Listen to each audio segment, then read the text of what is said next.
So what happens when you die? I mean, this is the age-old question that not many people truly know. Some think death is the end, that you just go dark, that you're nothing. Others believe you're judged and either sent to heaven or hell. And some think you're forced to keep coming back over and over again, lifetime after lifetime, until you pass every test and check all your boxes. But what if I told you none of that is true, that it's actually so much greater than anything we've ever been told?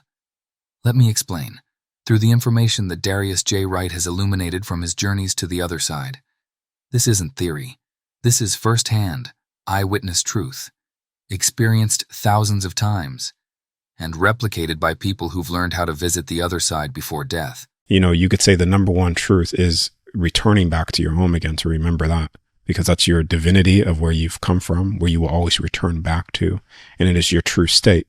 And when you remember that in love, then you could start to bring that here. And they call about heaven coming to earth. You could literally bring that here within your reality.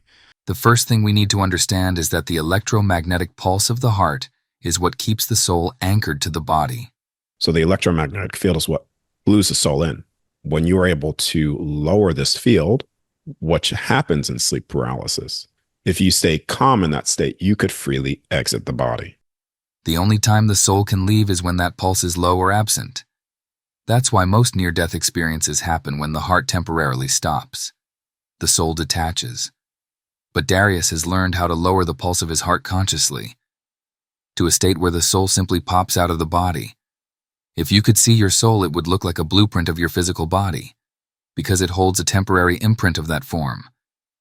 But here's the part that might surprise you. Darius and others explain that your soul is more physical than your body is now.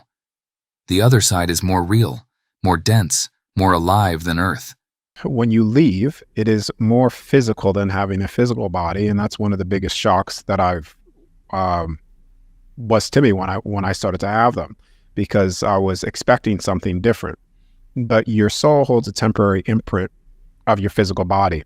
And what's more, your current consciousness, your mind, your thoughts, your personality goes with you. You don't lose who you are. You keep your individuality. Death isn't the end. It's a transition back to your true home. Eventually, everyone makes it back to the other side. No soul is ever trapped or lost permanently, but it's not as simple as just dying and instantly returning. There are things you must face, mainly fear. Not just conscious fear, but subconscious fear too.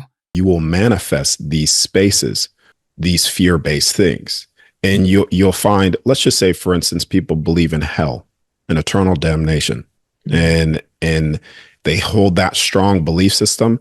When they cross over, they will temporarily experience that, if that is in the core of their belief, until they say, I've had enough, please help me. And they reach out, and then they access all things again, and they break free from it. That's why the fear-based things is always temporary until they access the divinity again and the light of everything. That's why one of the greatest gems Darius has given us is this truth. Nothing could touch you. Nothing could touch or entrap your soul unless you believe it to be so. You can only be trapped if you believe you can be. And even then, that belief is temporary. Eventually, you'll have enough. You'll reach out. You'll ask for help. And when you do, and then they access all things again, you're free. Because no matter what, you never escape yourself. And you can never escape yourself. You always have to face it, and you have to face it fearlessly, in a state of not being in fear. You carry your mind with you. Once you realize that fear has no power, that you are safe and untouchable, you move into the life review that so many NDEs talk about. But the life review? It's not what we were taught. There's no God sitting in judgment on a throne. No one condemning you or punishing you. On the other side, you are the God. There's no judgment either. This is why you get the unconditional love when we've crossed over. It's unconditional love. It's because you can't have unconditional love with a judgment. And when you're there, there's no being there to judge your fullest expression of self, right?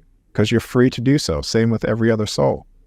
You judge yourself because you access all things again. You remember all things again. You're able to view your actions from your, you could say, higher perspective. and you are the ultimate judger. There's no karma or any of that stuff. You are an individual expression of Source. You hold that divine spark. You judge yourself, not with guilt or shame, but with honesty. You'll feel where you gave love, where you held back love, and where your words or actions hurt others. And you'll see the ripple effect of all of it, the beauty and the pain. After your life review, and after facing the white room where you release your fears, the transitional space, the white room, which is a transitional space for a reason, so people could confront those fears.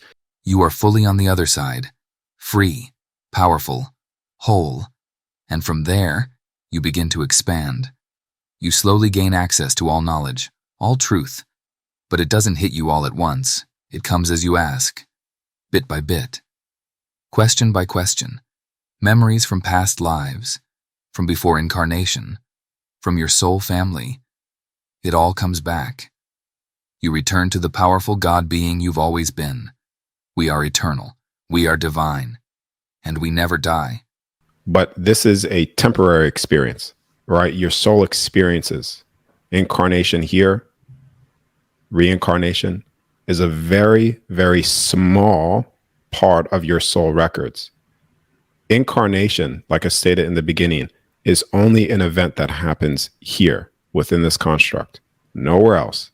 You don't need to die on the other side or incarnate to have multiple experiences. When you choose to enter different constructs on the other side, you don't need to be birthed into it. Your soul just goes into it because your soul is physical. It is physical there, right? So you go into another construct over there to experience whatever you want. You say, cool, I've had enough. You pop out and you're done, right? There's no death process or incarnation.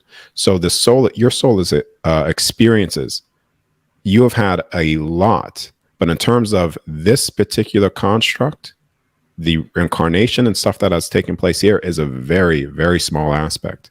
You have full power over your next steps. So in conclusion, aside from the pain of leaving loved ones behind too soon, death is nothing to fear. It's a return to something more real, more beautiful, and more free than anything we've known here. That's why it's so important to start facing your fears now, to remember the mantra, there is nothing to fear. Nothing can touch my soul. So I hope this helped ease the fear of death. I hope it brought you some peace. And most of all, I hope this truth sets you free. That your soul lives on forever. The other side does exist. It is real. It is your home. And a lot of people have been away from home for a long time. Your soul is eternal. You never die. There's no such thing as death. And all continues forever.